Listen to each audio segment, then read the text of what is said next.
All right, can we go to the judge here? And he did so by criminally reckless conduct. Now, he's still third giving... element, which I read as part of the... This is, second, I think, fantastic. Is that the circumstances of the defendant's conduct... This showed is utter what disregard the for judge human life. is telling the jurors. They have to... He's dismissed the illegal gun charge. And then he said, you have a couple of things you have to consider. You have to consider a reckless, utter disregard for human life. And that is your, homicide first degree, reckless homicide first degree. So a reckless, utter disregard for human life. He said that means three things. That A, the defendant caused the death of another human being. And in doing so, he had a reckless, utter disregard for human life.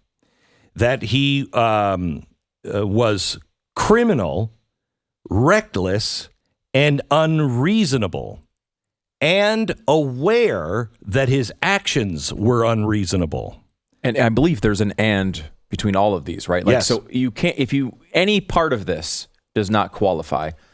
Like, for example, he had a reckless disregard for human life, which seems impossible to provide, considering you see him on video multiple times not shoot people that aren't attacking him. Correct. And not shooting the people who he later shot. Yeah. One of the guys, if you don't know what we're talking about, one of the guys comes up with a gun, Gage Grosskreutz. He points it at Kyle Rittenhouse. Rittenhouse points the gun back at him. Grosskreutz puts his hands up in the air. Then Kyle Rittenhouse lowers his gun. Then Grosskreutz decides some insane maneuver where he runs to the right and tries to grab Rittenhouse's gun and points the gun at him again.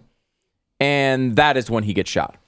So, criminal, reckless, unreasonable behavior of being aware that his actions were unreasonable. Third is an utter disregard for human life. What was he doing? Why was he doing it? How did it happen? And all of those have to be without any regard to human life. So he's on 2 counts of this.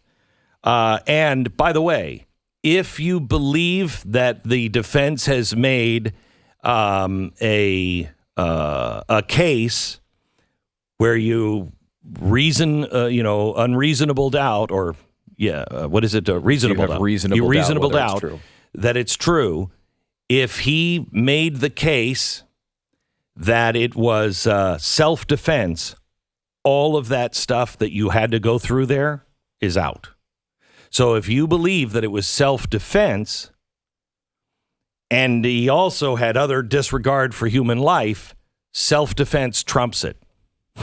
So I don't think you can prove utter disregard for human life and recklessness. There's completely ridiculous. It shouldn't ridiculous. even have been charged for. It's so stupid. And then I think they made a very good case because of what Stu just said. Several times he didn't shoot people who weren't physically threatening him. No, and we should be clear. 2 of them with guns did threaten him, but then stopped when they saw his gun. Right. And then he did not shoot. He didn't shoot.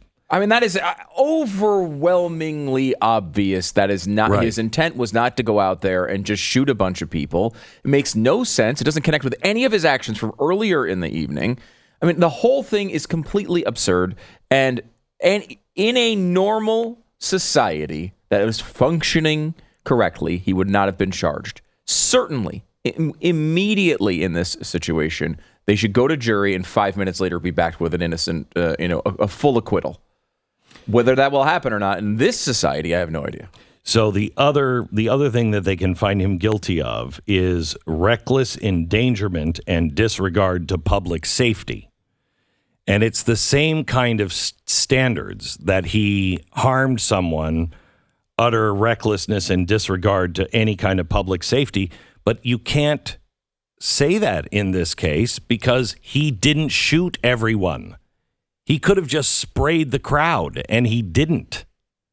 That's an utter disregard. He was making individual decisions based Correct. on who was attacking him. There is no other possible way to look at the videotape. Correct. And the associated testimony by prosecution witnesses who have pointed out that that the first guy was lunging for his gun. The second guy put his hand on the gun. He was being hit by a skateboard. He was being kicked in the face at the time. There were other gunshots in the area going off at the time. Behind him. Where the guy behind him was the guy eventually that he shot.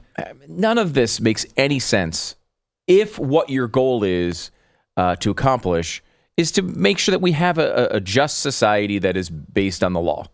So now, here's where conservatives are. And I shouldn't say conservatives. Anybody that believes that justice should be done and not social justice. We've already gone through this once with the O.J. Simpson trial. We have gone through it recently, but the biggest one is probably the O.J. Simpson trial. The O.J. Simpson trial, African Americans wanted and celebrated him being let out. However, they all recognize, a vast majority of African Americans that watched that trial and celebrated at the time now say, oh yeah, he was guilty as sin. But it was a black man giving it to the man. It was a black man getting off. So they were looking for social justice. And in this case, they let a murderer go free. And remember, too, like, obviously there was, just like every other community, disagreement on that. Some African Americans did think he was guilty. Yes. However, we do know on record that African Americans in the jury did convict him.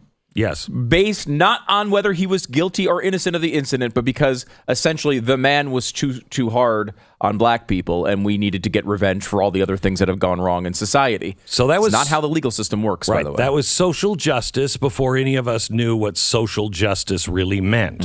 Okay? That was just a feeling. Now we know what it means. And, you know, it's interesting to me that Americans of any kind can look at this Rittenhouse trial. I mean, the O.J. Simpson thing, you had DNA, but you didn't know what DNA was at the time. Yeah, they had to explain it from like ground one, the ground floor. Right, and nobody knew what it was, and it made no difference in the trial because nobody knew what it was. They didn't know how accurate DNA results were. And you could have had a reasonable doubt on O.J. Simpson. I didn't, but I think a reasonable person could have watched that and went, I just don't know. This one is so absolutely clear that if this jury finds him guilty, it is truly only about social justice. There's no way an honest person that is just taking into consideration what was heard on the stand, nothing else, just what was presented in the court of law. And it's not like they left a lot of stuff out. They actually found new stuff. I mean, there was testimony in there we never expected. But if you just are fair and you're doing what the court instructs you to do and what our justice system instructs you to do, there's no way he is found guilty. I think if I were on the jury, I would go out in the hallway. We would be walking to the jury room and I'd be like, we're done, right? We're done, right? Can I go home? We could go, right? So one other thing I want to add to this, because it's also tied to your social justice analysis. O.J. Simpson, black woman on the jury, says plainly today that she thought, all the things that had happened over society, that had happened by police to black people, we had to send a message. And that is her executing, not the law, not our justice system, but social justice just to make a point. And I do think that that's a possibility here, that if that happens, that is probably the cause. But another associated problem we have now that I don't know that we had as much back then, even though there were some incidents like this, is that I think a person who does not want to send a message to, like the message that the OJ juror wanted to send, and also realizes quite obviously that Kyle Rittenhouse should not go to prison, is going to have moments of thought where they consider, if I do not convict him, my city is going to burn to the ground. They are under threat. They did have that in the O.J. Simpson trial. I don't know that they had that from the perspective. They didn't have the personal. I don't think the O.J. Simpson, the jurors didn't think, how can I go back into my own community? I could be killed for this verdict. That they didn't have. But the O.J. Simpson trial, the jurors knew that Los Angeles was going to burn to the ground. If he was guilty. If he was found guilty. They did know that. Yeah. Well, I don't know. Maybe it's more prominent today. And I think there's the direct threat on the people. I think that's a big thing to be concerned about. Yeah. Because if you think about it, they've already, George Floyd's, what was it, nephew? Yeah. Said, we're taking pictures of the people in the jury box. We know who they are. So if something happens, we know what to do. We have, I think there's a rational part of people. Now, again, you'd hope that this instinct would not win out. But in a quiet moment, when you're thinking about what's going to happen next, you're going to be nervous that if you decide this guy is not guilty, you may be partially responsible for in your own head, certainly blamed for it by people around you, for all of the damages that go on to your city. You could be killed. Yeah. You could be fired. Your children could be targeted. Your family could be targeted. If you have a business, you could go out of business. Yeah. I mean, the weight around the jury's neck, if they do come in and it's a quick acquittal, that's a brave jury. Brave jury. It's brave to even sit on a jury like that anymore. I think back in the day, you'd think to yourself, well, this is an important part of our system, and we have to make sure that we have competent, smart, fair people to execute it. And I think most people in the audience would sit there and say, yeah, that's me. I can be that person. However, when you add into the fact that if you come up with the wrong verdict, not only will your city burn and you might be killed, the media will then do 6 months of coverage saying that it was just, like it was the right outcome. Hey, we got to understand that, we can't blame people who were responsible for this. And you are going to be the one who is painted as the person who caused it and was wrong, even if you know you're right. And so if they do come back the right way today, it's a good observation to say, you know what, maybe we look at these people and give them a heck of a lot of credit.